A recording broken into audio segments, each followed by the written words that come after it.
What would you do if Nazis were rounding up college students? It's not a hypothetical. It's happening now.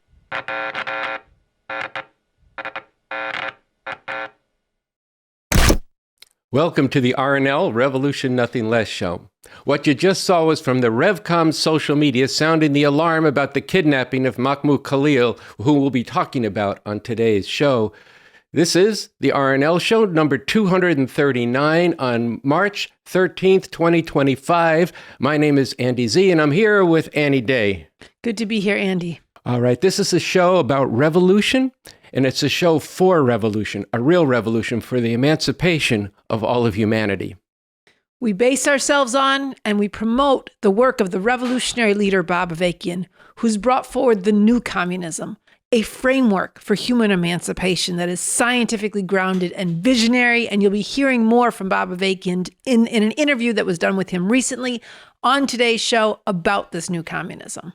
And later in today's program, we're going to be showing you some film of the voices from the streets at International Women's Day around the country. But first, we want to go to MAHMOUD KHALIL. We'll start with him, and then we're going to have an interview that Sansara Taylor did, a host of this show, with Raymond Lotta in New York City.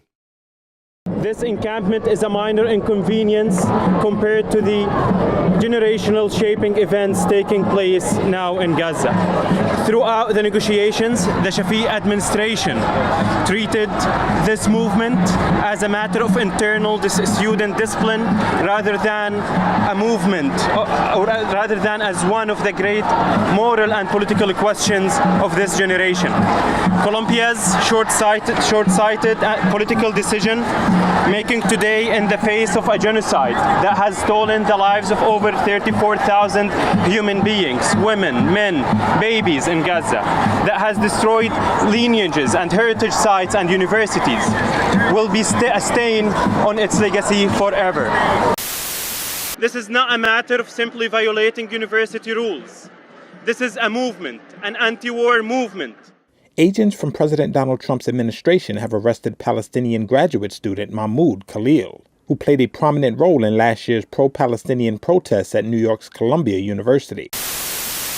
All right, so I'm very happy to welcome Raymond Lotta to the Revolution Nothing Less show. Raymond, welcome. Hey, it's great to be here with you, Sansara. All right, so Raymond Lotta is the spokesperson for Revolution Books in New York City.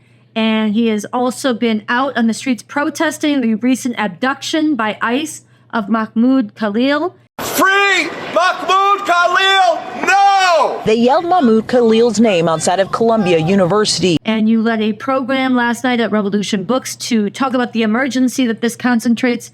Could you start by just telling us what has happened to MAHMOUD KHALIL? What is the big deal about his situation? Yeah, well, MAHMOUD KHALIL was a graduate student. He graduated from the School of International and Public Affairs at Columbia University in December of 2024.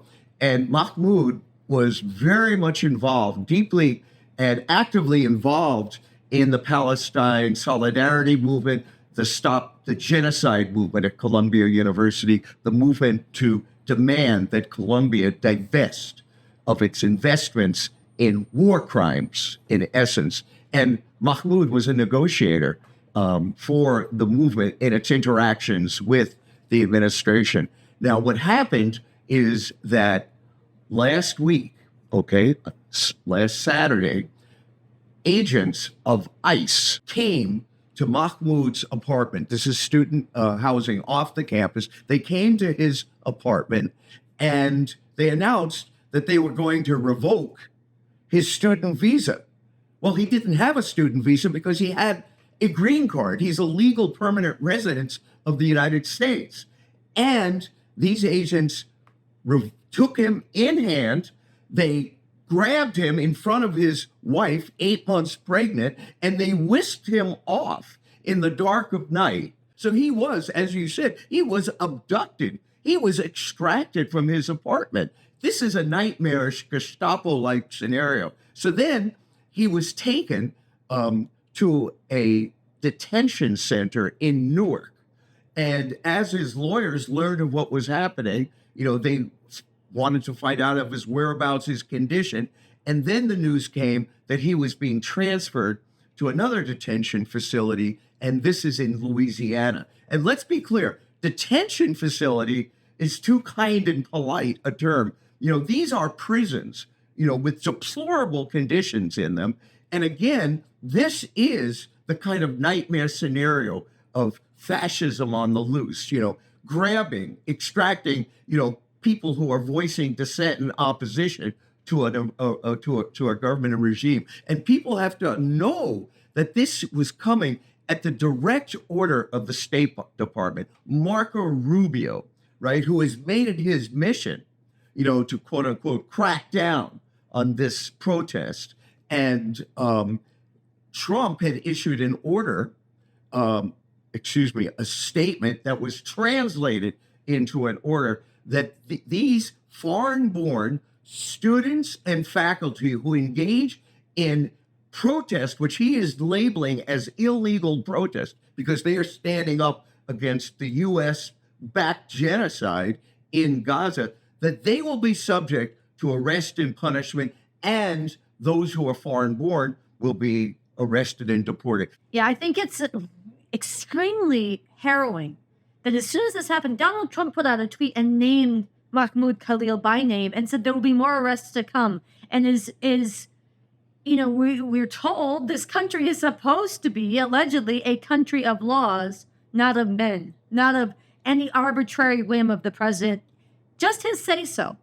No evidence, just an accusation that this student, former student, recent graduate, had political views that the president of the United States does not approve of. And so you have no rights, you're disappeared. The terror that inflicts on him, on his wife, on his family, on his friends and community, but radiating out to professors, to students, to foreign-born people throughout society. I think it'd be important for you to say a little bit more of this was a leak. This was not just more of the ongoing criminal repression towards immigrants and towards academic freedom, which has been marching along, but this represents a real leak.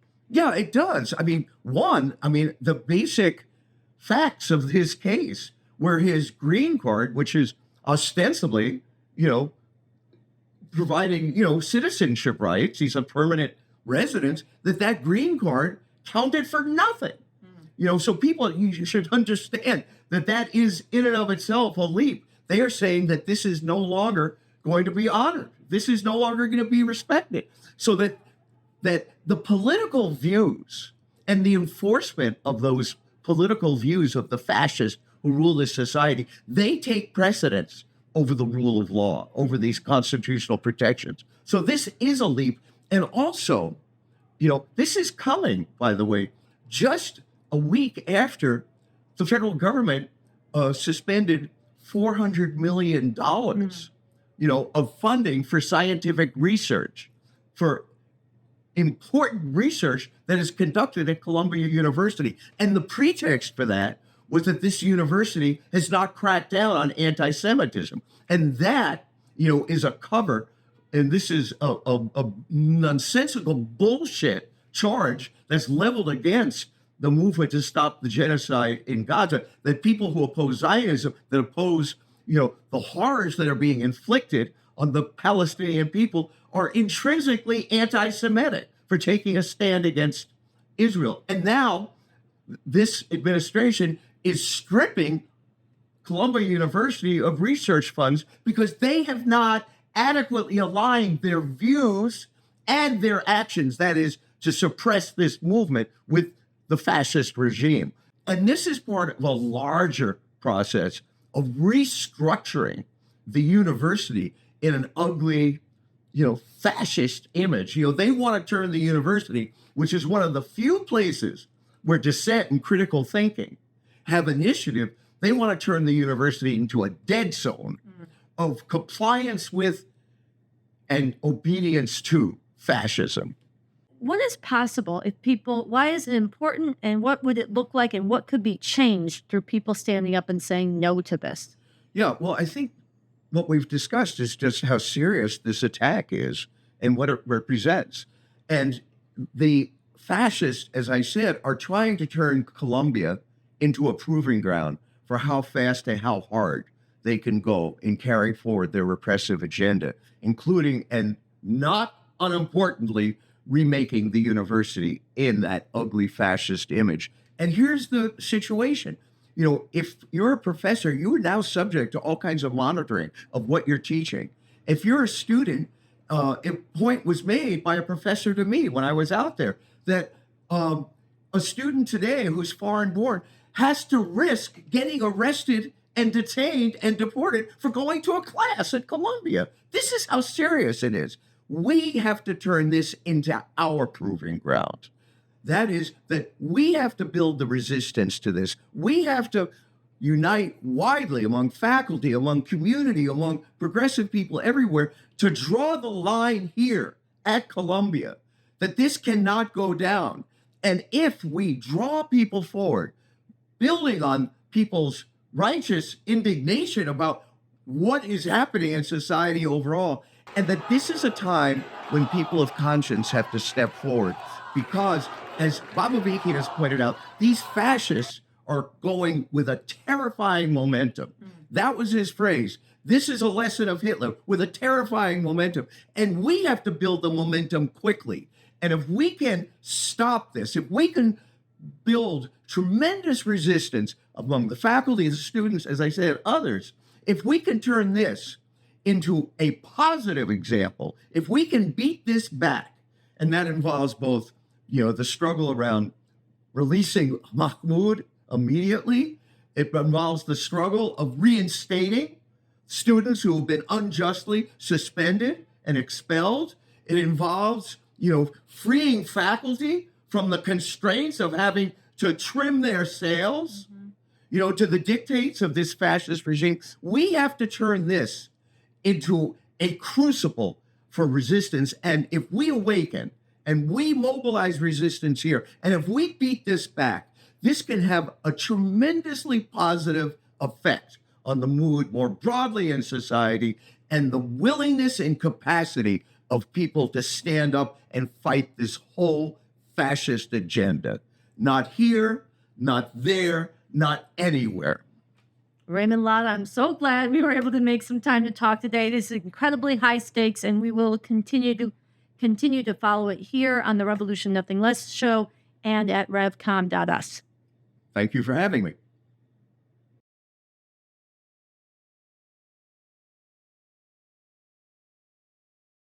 Raymond is precisely right to see the import of the targeting of Columbia University by the Trump fascist regime as key to remaking higher education into, as he put it, a dead zone for critical thinking and indoctrination into the perverse values of a fascist society. This will have impact far beyond the universities unless we stop it.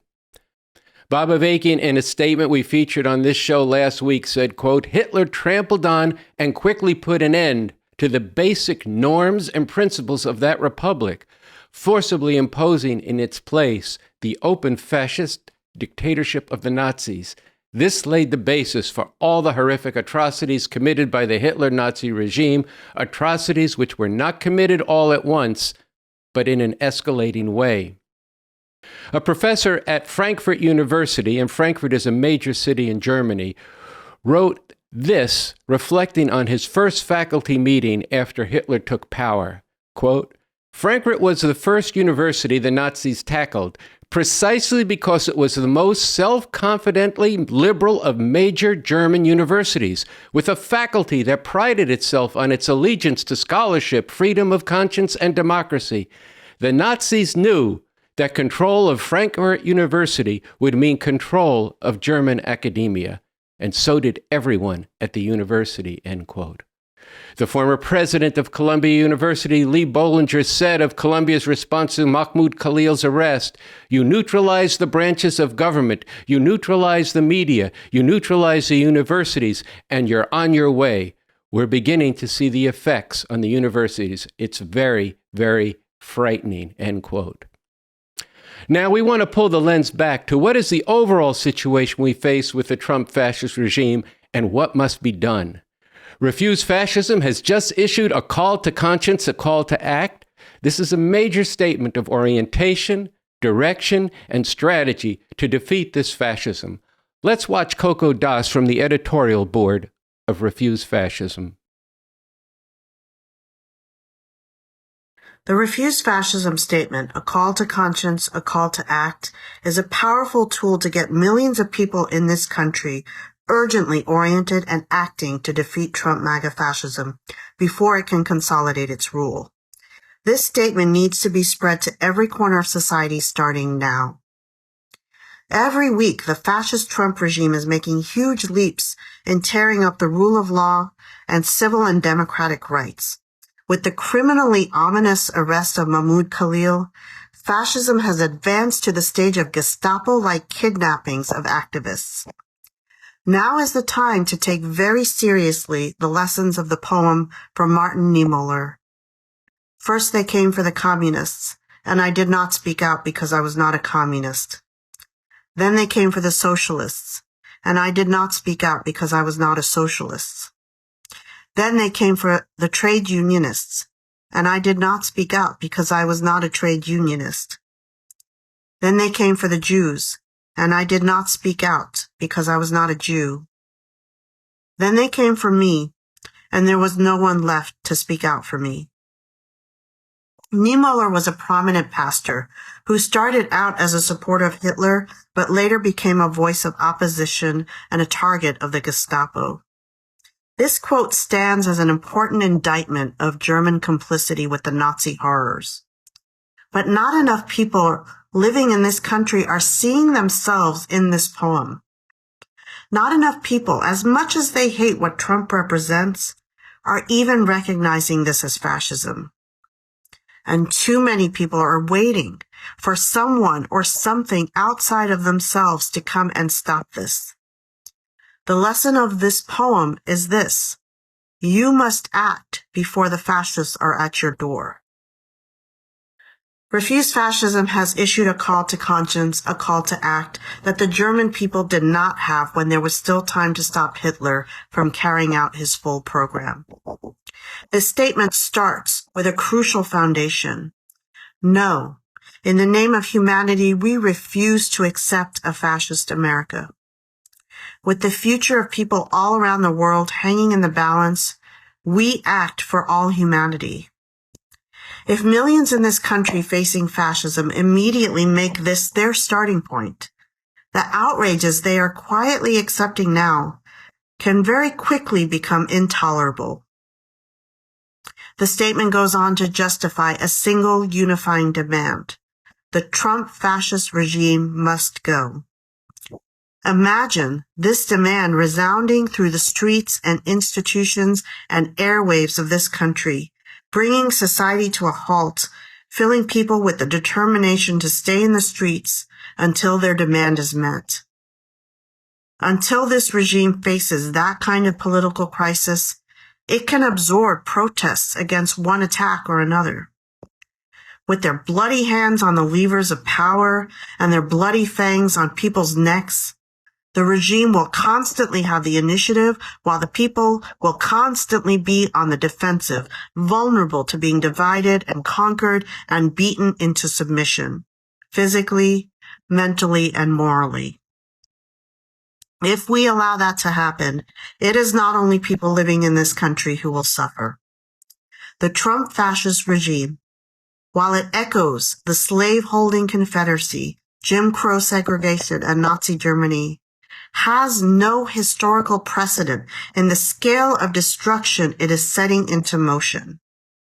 With the climate crisis at a tipping point, the looming danger of war between nuclear-armed powers, and a global refugee population of over 100 million people, this regime is a threat to the very future of humanity and life on this planet. The clock ticks toward the midnight hour. Each minute brings new shocks and jolts. Each second shatters lives. Study this statement and see how it embraces the more than half the people in this country that viscerally hates Trump MAGA and feels dread for the future. But it goes far beyond putting a label on what they fear and hate. In a compressed way, it gives them an understanding of the full scope and danger of the fascist program, the moral clarity to stand against it, and the only real way to drive this fascism out of power. Quote, there is a way to defeat this. We, the undersigned, call on the decent people who don't want to live in a fascist America, who are more than half the country, to courageously rise up as one. Millions in the streets, not allowing business as usual, when that business is cementing fascist rule with the vilest, degrading morality down our throats. Many voices and bodies demanding the Trump fascist regime must go. With this, we can and must create a political crisis in which the Trump regime cannot govern and implement their fascist program or even maintain his hold on power. Yes, this will take struggle and sacrifice, but history has shown that people will act with tremendous courage in the face of danger when they understand what's at stake and the role they must play in changing history. Here is a document that has the power to galvanize the decent people of this country to do what the German people did not do, if we take the responsibility to wield it. To quote the powerful ending of the Call to Conscience, Call to Act, let it not be said that when there was still a chance to stop an unprecedented threat to the future of humanity, we did not rise to meet the challenge of our time. Let us not allow the watching world today to despair of our silence and our failure to act. Instead, let the world see our determination and courage and hear our righteous demand. In the name of humanity, we refuse to accept a fascist America. The fascist Trump regime must go.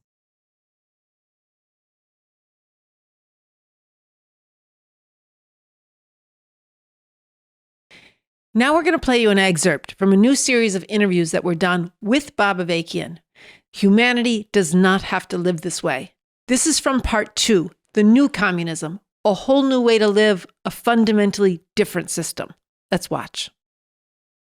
You know, in the first part of our interview, you talked about when you were first coming to political life, eagerly learning from others who knew more about the world. And I know you've talked before about learning from leaders in the free speech movement, in the Black Panther Party. And I know you also learned a tremendous amount from Mao, from Marx, from Lenin. But you also spoke in our first interview about at a certain point along the way, or at different points, you saw also the need to go further, or maybe it was farther. What was that process like? I think it was further. Further, okay. Can you give a sense of what that process was like, in particular in relation to developing what's new in the new communism?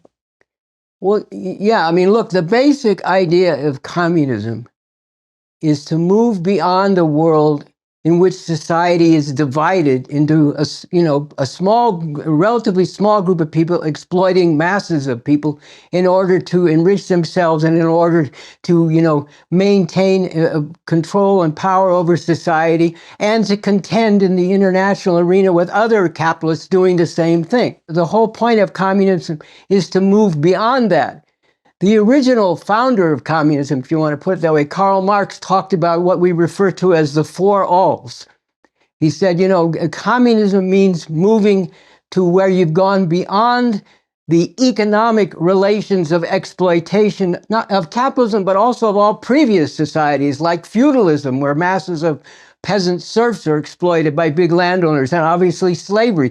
It's going beyond all economic relations of exploitation, where one part of society is living by literally sucking the blood and breaking the bodies. And I'm not, exaggerating.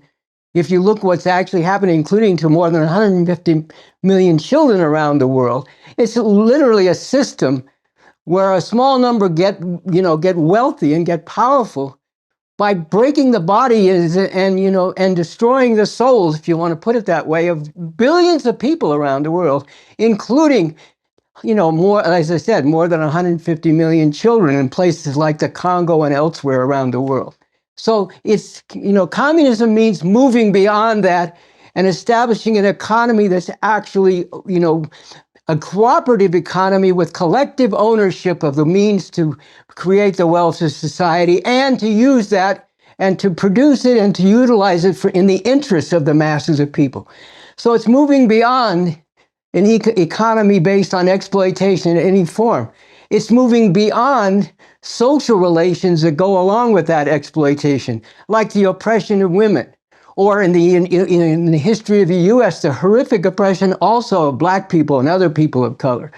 It's moving beyond the institution of government and of, the state power of the army and the police and so on that enforces the system. It's transforming those institutions so that they serve the masses of people and back up the masses of people in carrying out the transformation of the economy and the relations among people. It's transforming the culture so that it reinforces and inspires people to rise up and carry forward the struggle to eliminate exploitation and oppression. It's all those things that communism aims for. And it aims to get beyond a situation which has marked human society for thousands of years, where not only are people divided into exploiters and masses of exploited people, and oppressors and masses of oppressed people, but also people have moved beyond the individual struggle for mere survival, because that is guaranteed by the new economic system and relations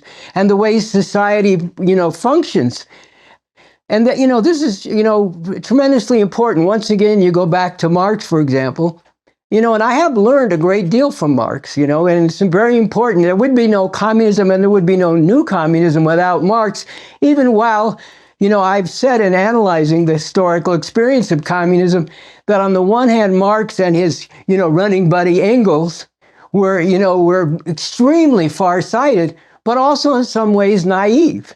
And that's not surprising, because everybody is limited by the historical conditions in which they exist, no matter how much they see beyond those conditions. But, you go back to Marx and Engels in the original founding of communism. Here's something interesting for religious people.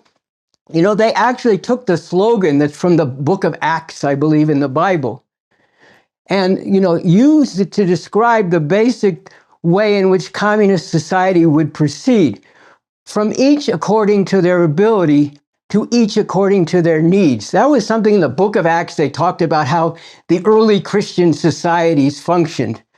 Now, in that situation, if I could just take a detour for a brief second, I hope, the original Christian societies were able to function that way because they were funded by some of the wealthier people in Roman society, and in the surrounding society.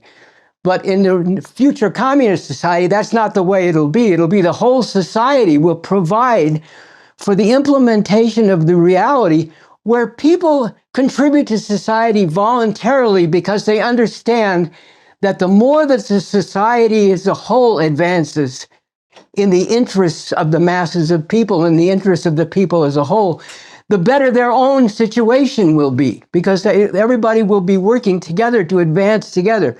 So they will contribute whatever they can according to their ability, and they'll get back what they need. For example, if certain people have an arrangement, where they have 2 or 3, children, and some other people in an arrangement where they have none, then the people with more children will have more need. But it won't be this kind of bitter rivalry and petty competition over who's going to get what, because there will be an abundance created by unleashing the productivity and the productive capacity of the mass of people when they're not being exploited, and can contribute fully to the development of the economy so that people's needs will be met according to their needs. This is a tremendous leap beyond what exists, and it's actually possible. Yes, it will take a tremendous struggle to get there, but it's definitely worth it, because think about what it would actually mean for the masses of humanity, along with eliminating all the wars and environmental destruction that characterizes the world that we're being forced to live in now, and is posing a real threat to the very existence of society and of humanity. That was Bob Avakian in a recent series of interviews that were done, which you can watch in full on this channel, youtube.com/the-RevComs, and on Bob Avakian's social media platform. The two-part interview is titled, Humanity Does Not Have to Live This Way. And that's what we just heard in that excerpt. When people are confronting a fascist regime, the transformation of the universities, the danger in healthcare, the existential crisis of the environment, nuclear war, the whole mess, people are saying, what the fuck happened here? What is going on? Is this how it has to be? And then we just heard a really broad view of what communism actually is, what the essence of it is, not what people have heard. It's just about making everybody equal, just spreading the wealth around. No, it's a whole vision of a different way. As he said towards the end of that answer to Sansara, it's what humanity's capable of. Yeah, I mean, nobody thinks about, in our society, getting beyond the individual struggle for survival. They do not think about how much that individual struggle for survival shapes the narrow morality that people have, the dog-eat-dog rat race that people are caught up in, and actually being able to see in a very real way that humanity could live on a different foundation. And when people hear this and what comes after, where he goes into the new communism, this gives people a sense of what could be. And look, people are caught up in the rat race, the dog-eat-dog society. You can't escape it. You live in this society, and now they're on steroids with this Trump fascist regime. So big questions are raised, but people haven't seen the possibility of what really could be, and that will give people hope. And this is a society where, as he talks about in the interviews themselves, where he says, the new generation here, there's so much depression, so much despair. And because people don't have that hope, they don't see what's possible, and he's bringing what is possible. And the other thing that would come from this is more determination to fight against this fascist regime, and maybe go on from there to fight for a whole different world. When you have a sense of what could be, it makes you much more intolerant of what actually is going on right now. And so this is very important that people watch this. Yeah, I think that's the urgency of breaking through with Bob Avakian's voice exactly for those reasons, really can't be underestimated. And it's why it matters so much to raise funds to get this voice out in society. It's also, it's going against the tide in such a major way, what he's arguing for, what he's analyzing. It's what the powers that be don't want you to know, as BA says himself in his first social media message. So it's why we're raising a lot of money and need to raise a lot more money for online advertising, for a grassroots movement to spread this, so that we actually can have this reach many, many hundreds of thousands and millions, to break through that shell, that thinking that this is the best of all possible worlds. We're in the middle of a $30,000 fund drive, aiming to raise $30,000 by March 31st. And I'm excited to announce that there is a matching challenge that's been sent from a physician. And I want to share his statement, or an excerpt of his statement. You can read it in full at revcom.us or at bobavakianofficialeverywhere.org. And he donated $1,500, and he said he will donate another $1,500 when people match that donation. So right now, anything you give up to $1,500 will be doubled. And he says, in these two interviews, Avakian is bringing scientific analysis to reverse the paralysis that afflicts tens of millions of decent people right now. Those who would never want to live in the reality that Trump and the whole MAGA fascist movement are bringing into being. And yet they find they are day by day accommodating to it. Be part of reversing this paralysis. Donate generously to get this in front of hundreds of thousands, and let the debate that it sparks and the inspiration that BA's voice stirs provide desperately needed ideological and theoretical fuel for our fight. So you should donate generously, make this matching challenge, and go out and raise funds, and join people all across the country this weekend in screenings to watch the full of part 2 of the interview from the excerpt that we just watched here together. All right, Annie. So we're asking you to donate generously, and we're asking you to go out and raise money. And this is a time when you can't take no for an answer. because the future is actually at stake. When people are facing what they're facing with this fascist regime, they have to ask the question, and we should make them ask the question of why is this happening? What are its roots? And how do we get out of the madness? All of that is in these interviews. And look, people often raise things about the communist experience or what they've been told about it by the people who rule this society and people who just want to get in on it themselves. And they say, well, this, that, or the other, they have this or that objection. But most of the time, this is just an excuse. And we live in a time now when there can be no excuses. No excuses to not engage the way out of the madness. So get out there and fight for raising the funds so that Bob Avakian's voice and these interviews can get before millions of people. That's right. Now's the time. Go to BobAvakianOfficialEverywhere.org. The screening information for this weekend will be in the description below.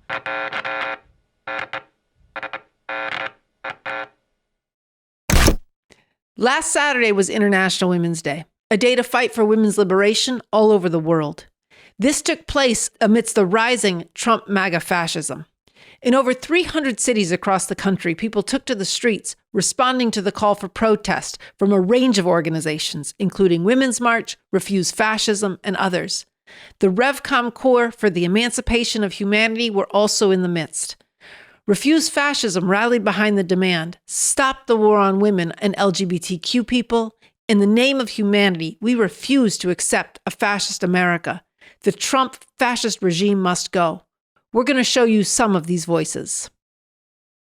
12 years ago, I led a rally right here in Union Square against the rising Christian fascist assault on women's fundamental right to abortion. As I was rallying, I saw a woman who was just passing by stop and listen. She came close to the stage and I noticed that she was shaking. So I approached her and she spilled out a story that she has held in silence for 40 or 50 years. She told me of growing up in Biloxi, Mississippi. Her best friend at age 16 became pregnant.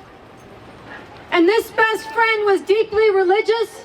She was deeply ashamed. And she especially did not want to tell her father. Now, some of you are 16 here today, but if you're not, I want you to remember what it felt like to be 16. I want you to think of your best friend. I want you to remember the hopes you had for your future. And now I want you to think about the shame, the isolation, and the terror that would drive a 16-year-old to go rummage through her father's things, go find where he kept his gun, pull it out, point it at her head, and pull the trigger. This is what it means when abortion is illegal. This is a true story. And there are countless stories that are similar, and unfortunately, beautiful people here today, we don't have to look to history anymore. Women are dying today because of Donald Trump's fascist judges and overturning Roe v. Wade.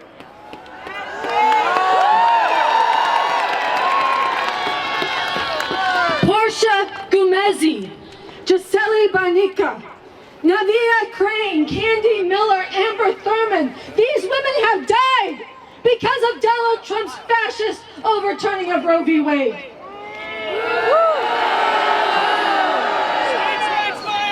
And look how fast this country has adjusted. How many people even know this is happening? And it is not just the deaths. It is the threat and the insult that hangs over the life and the dreams of every single woman, every single girl who is told by this fascist state that her life, her dreams, her ambitions, her futures count for nothing. She is nothing more than a baby-making machine. And these MAGA fascists are going for a national ban on abortion, and not just that, they're coming for birth control. Illegitimate! Abortion ban! Illegitimate! Forced motherhood! Illegitimate! We don't have 4 years. And if you've been paying attention, you already know that we have very, very few elected officials who are willing to stand up for the people and call this what it is, a fascist takeover. We the people cannot let that happen. Hope is in our hands. Our future is in our hands. The people in our government standing on the wrong side of history want to ban books like The Handmaid's Tale. They want history to be erased. They want future generations to be ignorant of the past. They want youth thinking less so they can be brainwashed more. Right now, Missouri lawmakers are working to create a registry to track pregnant women who they believe to be at risk for abortion. This is not a scenario out of The Handmaid's Tale. This is a reality that we're up against. The fascist Trump regime must go. We do not have time to wait. This fascist shit has got to go. Hey, hey, ho, ho. This fascist shit has got to go. I'm here today as a daughter, a mother, a grandmother, a woman, and a physician. I know firsthand that not having access to reproductive and gender-affirming care kills. Not having access to vaccination kills. Not having access to life-saving medications for mental health care kills. And whether it's dying from a septic pregnancy or dying from measles or from suicide or from poverty, our rights, our bodies, and our very lives are on the line. Make no mistake, this authoritarian dictatorship is fascist. This is not hyperbole. This is real. This is happening now. So what do? We can't wait for midterm elections. We can't wait till 2028. People will die while others sit back in denial or fear or ignorance. Change happens when we make our voices heard. Change happens when we show politicians and billionaire businesses that we refuse fascism. Rights need to be fought for. They are not freely given. Our rights are being taken away faster than 1930s Germany Nazis. We are running out of time. So what do? We refuse fascism. Trump must go! Trump must go! Trump must go! We won't go back! We won't go back! We won't submit! We won't submit! We will not take your fascist shit! We will not take your fascist shit! By academic training, I am a theologian and a former chaplain. A large part of my education was focused on the study of the Holocaust or the Shoah, and it is why I say with absolute confidence, we are staring down the barrel of full-blown fascism in this country. It is a present and an active threat. Without mobilization of the masses, you people who can hear us, who aren't on the streets with us, without mobilization of all of you in the range of my voice, it will destroy us. When we talk about the Holocaust, we talk about 4 categories of people: victims, perpetrators, the rescuers/resistors, and bystanders. When we think about the Holocaust in present day or the civil rights movement, we often mythologize ourselves and place ourselves automatically into the position of the hero, of rescuers, of resistors. But in reality, the bystander effect is so fucking strong. Just by being here today, those of you marching with us, those of you that stopped to listen, just by doing that much, you are helping break through that very strong effect. And I am proud of you for that. And you should be proud of yourselves for that. But I need you to leave here, not just patting yourself on the back for being here, but considering the next steps for active resistance. Our crowds must swell! When we stand together, when we make good trouble in these streets, good trouble! When we shout and we cry and we riot for our rights, we will break the mold. We will earn the world we deserve. So today we say, stop the war on women! Stop the war on the queer community! In the name of humanity, we refuse to accept a fascist America! We won't go back no matter what they say. Your laws we defy, we will not obey. We won't go back no matter what they say. Your laws we defy, we will not obey. We won't go back, we will not submit. On your sick and twisted handmaid's tale, we spit blood on your hands, blood on our sheets. Revolution, take heed, we wail in the streets. I've been a high, I've been a wine, I'm in a war for my life. You can call me what you like, I'm the strain on your mind. mind. Clean, clean, clean, the crime scene is made. It was the support and acceptance of women that made me feel safe to be myself. But 3 years ago, when I started my medical transition, things were getting better. Now, it is largely men that hide behind women's rights that are the reason I now find myself the target of one of the most targeted and focused genocidal campaigns in recent American history. Before November, I was worried. Now I am terrified. The political right has chosen me as their latest sacrificial lamb, casting me and my transgender siblings as a predator, as a threat, and preying on that fear to consolidate power in exactly the same way they have done with every single marginalized demographic that cannot defend itself, that is not the white Anglo-Saxon Protestant male ideal of society since the beginning of time. I am not the first and I will not be the last. On day one, the Trump administration declared me an enemy of the state. This is not a trans issue. This is not a women's issue. This is a human issue. Only caring about your own rights is how you lose them. I was in the State Department for 16 years. I was a diplomat. I resigned 21 years ago before many of you all were even born, but I see a few that were about my age at that time. But when we look at people in the State Department who should be resigning because of these policies that the Trump administration has. Today, the stakes are even higher than they were in the time of the Nazis, because fascism is coming to power in the U.S., the world's most powerful country that has ever existed in history.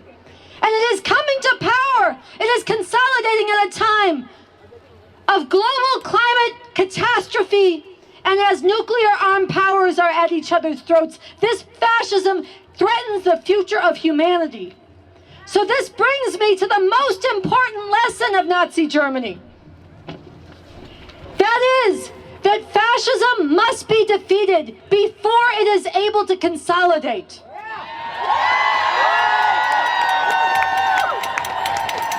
Fascism must be defeated. It must be driven from power before the terror is fully unleashed, before every institution is transformed, before the millions and millions of people who are not directly targeted themselves or rounded up have allowed themselves to fall into silence and complicity.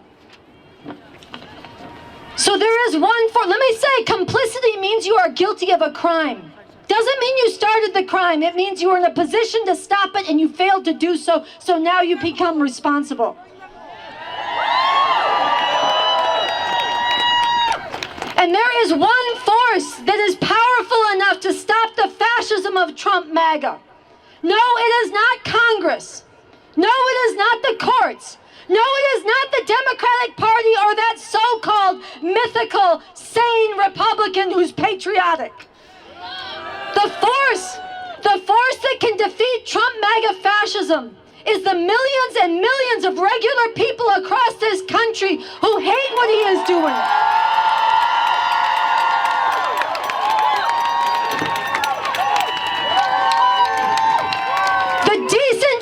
This country who do not want a fascist America. We have got to go out and organize them and mobilize them to stand up in the streets and in every institution in society, not once and go home, but again and again, growing in our numbers and determination, standing together until we create the kind of profound political crisis that sends shockwaves around the world, that creates the situation where Trump cannot govern, cannot impose his program, cannot hold on to the reins of power.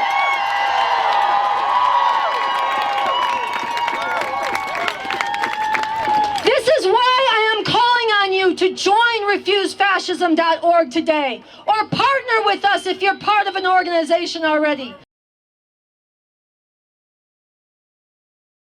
Remember the disgusting sound of Trump's voice saying, "Grab them by the pussy"? Well, what we face today is far worse. The threats of shoving women back into the kitchen to bear children and be submissive to men from people like Andrew Tate, Nick Fuentes, and others.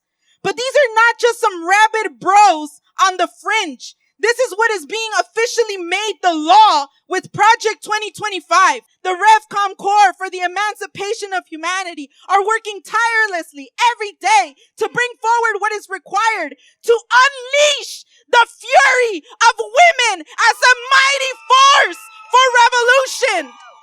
The revolutionary leader Bob Avakian has written a constitution, a concrete blueprint for how we can actually bring about that kind of world.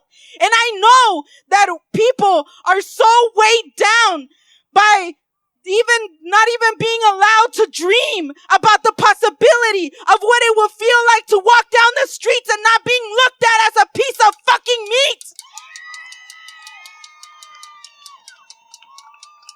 But not only is it possible, it is necessary, and that's what we are organizing concretely for. So we invite you to join with the REVCOM Corps for the Emancipation of Humanity, to dig into the works of the revolutionary leader Bob Avakian, who has brought that forward and has made this question, which in the history of communism has not been given its due attention. This is a breakthrough in the new communism that he has developed. This is a big deal. And we are here to not only share it with you, but to call on you to engage it, to dig into it, and to be part of joining with the REVCOM Corps for the Emancipation of Humanity. From Bob Avakian, he says, you can't break all the chains except one.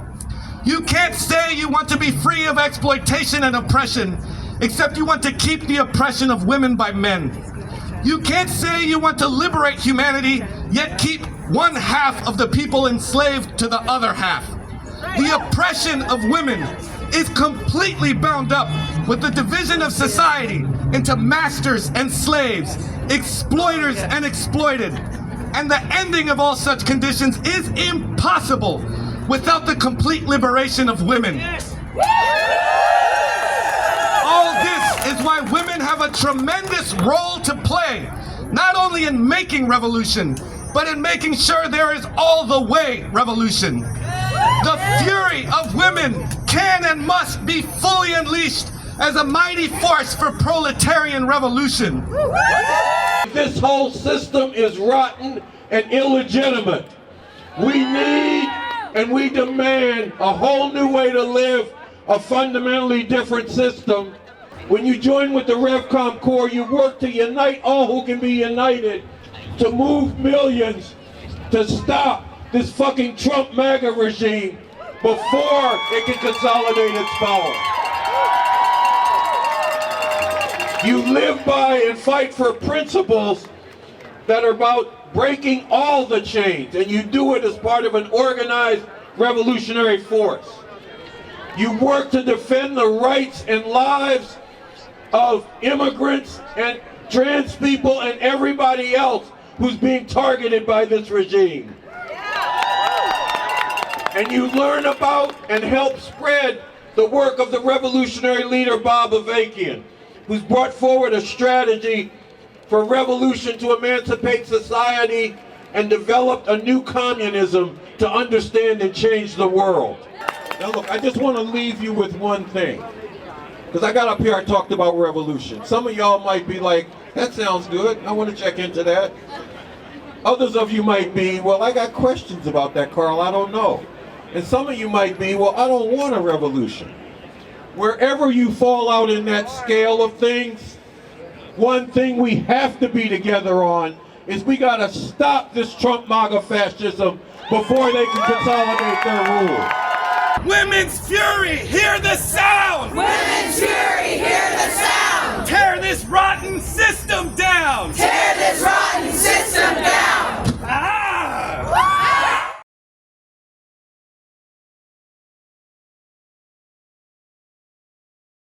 So that brings us to the end of today's episode. Like, subscribe, hit the notification bell, and put a comment in the comment section below so we can learn your thoughts on the episode, your questions, and because it helps the algorithm. And we want to thank the crew of the RNL Revolution Nothing Less team. Yeah, and spread this show. And don't forget, watch the interviews with Bob Avakian by Sunsara Taylor on this channel. Go to refusefascism.org and sign the call to conscience, call to act, and We hope to see you in the streets in whatever city you're in, standing up to this regime and fighting for a whole different future for humanity. So good night. Good night.